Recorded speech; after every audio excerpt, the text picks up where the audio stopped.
Hello and welcome to My Spirit Fitness Radio.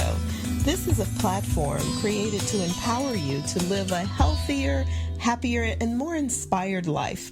Thanks so much for joining me. I'm so excited. We get to explore ways to cultivate mind, body, spirit awareness so that we can convert setbacks into bountiful reward. Hi, I'm your host, Felesha Love. I am a self-help author, mind-body expert, certified fitness professional, and college educator. I guess you would say my students and clients would refer to me as a sculptor of mind and body.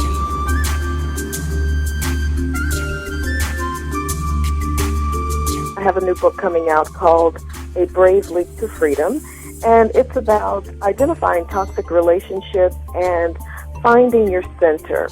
So what I mean by finding your center is how to get back to balance in mind, body, spirit. So talk about mind, body, spirit integration quite a bit in the book, a little bit about health and nutrition, but lots about how we absorb relationships and how we absorb the challenges in our lives and how it affects us if we're not paying attention, how it affects us negatively.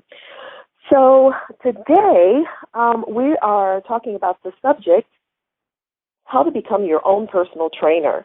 And this is episode number 3. I'm very excited. I'm getting quite a bit of wonderful feedback from you, so keep the encouragement coming.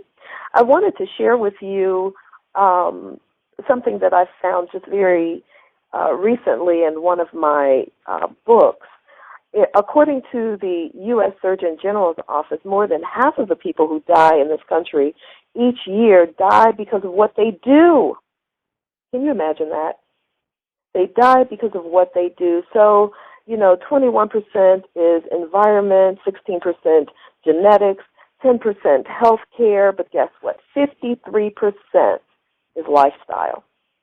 So that speaks to my passion about bringing the topic, how to become your own personal trainer, out of my classroom and into the ears and hearts of those who are interested in hearing the information that I share. I do know that not everyone is interested in exercising. So exercising meaning vigorous exercise, walking, running, swimming, becoming athletic. That's fine. I think there's a huge misconception with how one should exercise in order to be healthy. So let me spend a moment to clear that up. There are some people who are interested in physical activity, and that is to just move the body because of doctor's orders, to become more healthy. We do know that if you don't use your body, you lose its mobility. You are born to move. So if you're sedentary, that is spending most of your days in front of the computer or, your career, for instance. A lot of us are sitting in front of computers or on the telephone or in meetings. So we spend a lot of time sitting and not really realizing. We spend a lot of time sitting trying to get to the office and back because of commuting. So healthcare professionals are now running this wonderful campaign to also include exercise prescription. Do you hear the angels singing? I think that's a fabulous idea. Why did it take so long is my question. Yes, physicians, please continue. Everyone that you see does need your motivation outside of scaring them to death about, health issues. They absolutely need your motivation in terms of exercise and what kinds of exercise to do. So guess what? That takes the pressure off of those personal trainers who really don't understand what kinds of exercise each person needs. Now, I have so many friends over the 25 years of my career as a fitness industry professional that will say, well, I know what to do, and why are you telling them that? Well, I am, because the majority does not know. And quite honestly, if we knew, we would have more people, more clients walking away having achieved their goals and having the education to maintain their goals. So we're missing the mark somewhere. So I'm not pointing the finger at every single personal trainer or fitness instructor. That is not what I'm doing, because I, too, am in the industry, and I plan to stay there for all of my life. But what I want to do is to close the gap. There should be some more communication between the physician and the fitness industry professional, be it a fitness instructor or a personal trainer. So that's all I'm saying. Now, having said that, I am so excited that this campaign continues between the doctors and the patients in terms of saying what kind of exercise is good for you. Now here, some physicians will say that health-related exercise would be good for you. So that is to say, become more mobile. Just walk 15, 20 minutes. Get the heart rate to 50% of your maximum heart rate capacity. Or if you're recovering from surgery, I have a client who had triple bypass surgery. So for him, it would not mean go get on the treadmill and work at 70% of your maximum heart rate capacity. No, it would not mean that. It would mean just be mobile. Walk around your house more often.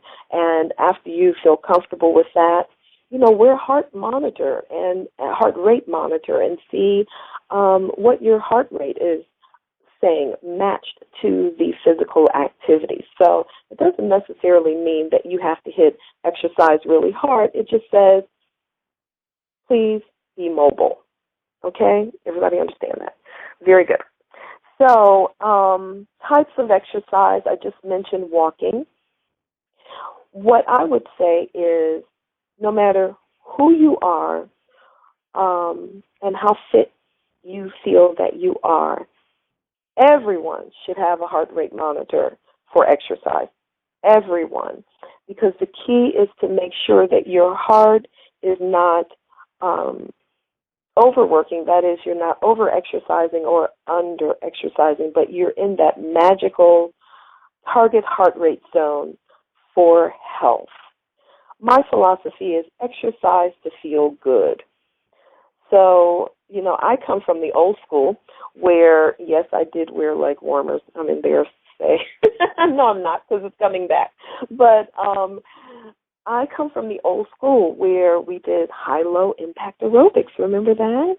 High-impact aerobics meant lots of jumping jacks, lots of jumping, running in place, kicking, and so forth.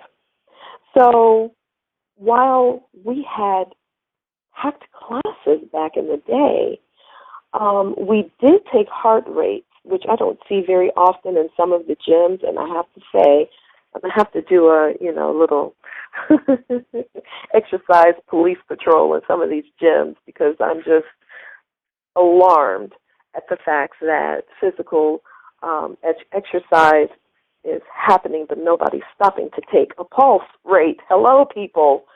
Everyone will exercise or feel the impact of exercise differently. So we really, really need to pay attention. Fitness industry professionals, please take a pulse rate after your exercise component. Find out whether or not people are exercising and within their target heart rate zone. When you add high-intensity components to exercise, not every exercise fitness instructor really knows their audience. They really don't know their audience, and it's unnerving to me. So the very least that we can do in this situation is to educate the public, number one, that there is such a thing as a pulse rate, and there is such a thing as your target heart rate zone, and according to age and physical condition, know it before you enter anybody's exercise class, before you engage in any fitness program that a personal trainer has given you. Know what the exercise intensity is for you. Also know that from day to day, your body will adjust. And some days you will walk in to your exercise program and feel energized and ready to go, and you'll want more, and then there'll be other days where you really may not want to exercise. Here's the news alert. It is okay to pull back. Some of us are very guilty of pushing our clients and making them feel less than if they don't keep up. I would like to say, let's all take a step back, get to know our bodies individually, first and foremost. And personal trainers, let's allow people more room to get to know how their bodies respond to the exercises that we give them, and not make them feel like they're not achieving their goal for that day if they don't meet your particular standard. I'm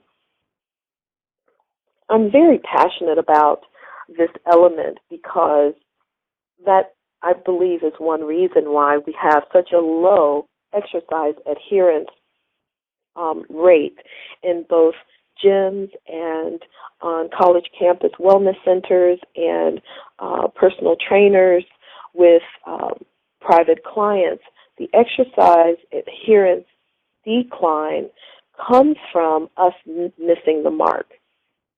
We're just missing the mark. We need to stop and allow each individual to adjust. Having said that, what kinds of exercises can you do?